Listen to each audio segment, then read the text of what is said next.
For too long, we have been watching injustice.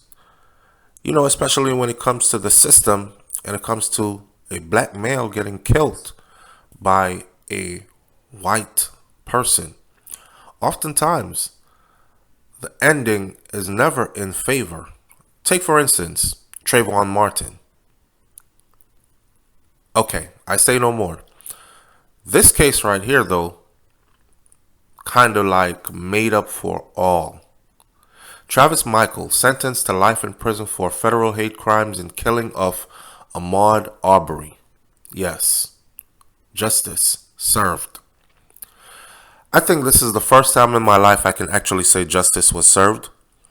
36-year-old man who fatally shot Ahmaud Arbery was sentenced Monday to life plus 10 years in prison on federal hate crime charges. You remember Ahmaud Arbery. He was jogging down the street, just a young African American male who wanted to live fit and healthy.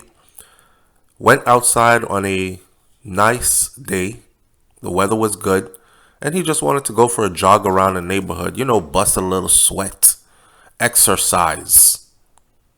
And he lost his life. As he was rounded up like cattle and executed. They even videotaped it. A judge also required that Travis Michael Mac Michael serve his sentence in state prison, not federal prison, as had been requested by his attorney. His attorney was doing what an attorney is supposed to do. Your attorney is going to try to make sure that you get the least time in prison. If that fails, then your attorney is going to try to make sure that you get some cushy time. What's the best facility to put him in? Oh God, they're going to tear him apart in state prison. Judge, can we please put him in federal prison? Judge said, nope, he's going to state prison. Before handing down the sentences, U.S. District Judge Lisa Godbey Wood said that Mac Michael had received a fair trial, the kind of trial that Ahmaud Arbery did not receive before he got shot and killed. You killed a man on February 23rd of 2020. The events depicted in the video, they are seared in the annals of this court and no doubt in your minds forever. This is the judge talking. Amy Lee Copeland, Mac Michael's attorney, had asked the judge to allow her client to serve his sentence in federal prison, saying that he had received hundreds of threats and that he would probably be killed in state custody. She also said she was concerned about an investigation by the Department of Justice into inmate violence in the Georgia State prison system. Boy, listen, I've seen some videos coming out of the Georgia State prison system. Of course, they were made with illegal cell phones. Don't ask me how men hide cell phones inside of the prison. Don't ask me how they get them in. But I've seen videos on the inside, and it looks pretty rough. Doesn't look like a place that he's going to survive. If he does, he's probably going to be in like what's called protective custody, or he's probably going to be in isolation. 23 hours lockdown, all by himself, 1 hour out per day. If they get to that 1 hour out per day. That kind of stuff is torture. Makes you lose your mind. But what are your choices when you either have to do that or you have to go be with the general population? The sentencing of Mac Michael is the first of 3 back-to-back for the men that were involved in the attack on Ahmaud Arbery. Mac Michael's father, Greg Mac Michael, 66 years old, and their neighbor, William Roddy Bryan, 52 years old, also are scheduled to be sentenced. Marcus Arbery, Ahmaud Arbery's father, he said ahead of the sentencing that these 3 devils have broken my heart into pieces that cannot be found or repaired. And he asked the court to give the stiffest sentence possible. You killed him. You killed my son because he was a black man. and you hate black people. Point blank, period. He did not mince any words. He did not come up there and talk about in the name of Jesus.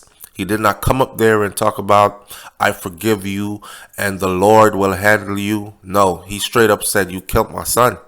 And you killed him because he was black. And you killed him because you do not like black people. You hate black people. Wanda Cooper Jones, Ahmaud Arbery's mother, said, Travick McMichael, you took my baby son. I feel every shot that was fired every day. Damn.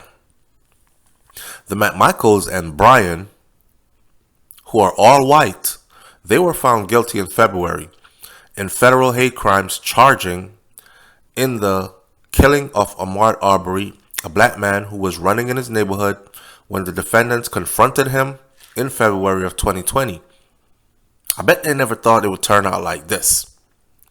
They were in some rural place, way back in the country, and they thought, nah, we can get away with this. We're just going to say we thought he was a burglar. He had just burglarized the house. He was terrorizing the neighborhood, and we have to clean up our own neighborhood and police our own neighborhood. Yeah, it sounds good in theory. Only problem is, he's from that same neighborhood. He just went out for a jog. So any black man running through that neighborhood jogging would have been given that same kind of treatment. We saw the video. The video is horrific. He fought. He tried to fight when he realized what was happening. You had 2 attacking and 1 videotaping. The 3 men were convicted of all of the federal charges against them, including hate crimes, attempted kidnapping, and the use of a firearm to commit a crime. The federal case followed a state trial in November in which the men were convicted of murder and were given life sentences. They have appealed their convictions in that case. The federal hate crime trial centered on the history of the 3 men and their racial bias, a motive that prosecutors in the state case largely avoided, even though Arbery's killing gained national attention as the United States was reckoning with systemic institutional racism and bias in policing. The McMichaels and Brian, which is the father and son who took Ahmaud Arbery's life, and their neighbor, Brian, they chased Ahmaud. Ahmaud was 25 years old, man. They chased him through their coastal Georgia neighborhood in their trucks. He ran. They cornered him. The man who spotted Arbery running by their homes cornered him. And Travis McMichael fatally shot him with a shotgun. Brian, the neighbor, he filmed the entire encounter on his cell phone. So he's the only one who could have actually given that footage over to the public. The men were arrested months after the shooting, but that arrest did not come easy. You see, at the time when this happened, the whole Black Lives Matter thing was going on, and they were mobilizing and moving to different cities where these things were happening. And people started feeling some kind of a fear. Like, oh, damn, we don't want the Black Lives Matter people here because they come in the thousands.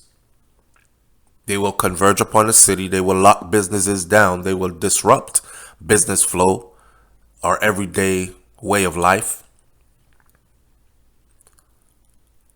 So the officials from that city decided, okay, listen, this is getting a lot of media attention, so it's time to do something. But these men, they were not arrested for months after they did this to Ahmaud Arbery. Following the release of that phone video and growing national attention, they were sitting home. The case was then taken over by the Georgia Bureau of Investigation. Arbery's family and civil rights leaders have likened his death to what we call a lynching. His was a modern day lynching. If you watch the video again, I'm not going to show you it here, but we all saw clearly. We got a first-hand look in modern times of what our predecessors or ancestors went through previously. Lynching. And this was common practice in the US not too long ago. The McMichaels, they attempted to plead guilty to the hate crime charges before trial, but the plea agreement was rejected by the judge after Arbery's parents protested that the men would be able to serve their time in federal prison instead of in a state prison. Several prosecutors worked to establish that Arbery's murder was driven by the men's strong prejudice against black people. Witnesses included an FBI analyst who went through the men's social media history, and neighbors and former co-workers of the McMichaels, who all testified that the father and the son made troubling racist jokes, rants, and statements all the time, and they were very open about their negative feelings towards black people. In other words, they were racist, and they were known to be racist. They let that racist and hate get to them so much that they could not avoid their destiny, their faith, to take the life of an innocent black man and end up in prison for the rest of their lives. You see how hate consumes you and then destroys you? Ahmaud wasn't paying them no attention. Just like most people who receive hate from others because of who they are or how God created them, most of the time, those victims, they're not paying any attention to those who have zeroed in on them. And that hate all along is strangling the hater, not the hated. The defense said that the messages and the social media posts were taken out of context. And even though they had said troubling things, they insisted that the men were not driven by their racial bias to pursue and kill Arbery. This month, Greg Michaels' attorney asked the judge not to impose a life sentence on his client, although he said that his client still deserves a substantial period of incarceration. But judge, please do not let it be a life sentence. My client did not do this out of racism or any bias towards black people. It was a mistake. He was simply protecting his neighborhood. They had heard that there were some break-ins before, and they were protecting property. They saw Ahmaud jogging through the neighborhood, and they thought that was the guy that was breaking into houses around here. McMichael's defense team also asked the judge for a transfer to a federal prison, where he would avoid serving time for the murder in Georgia's state prison system. That didn't work out too well. Let's leave this one right here.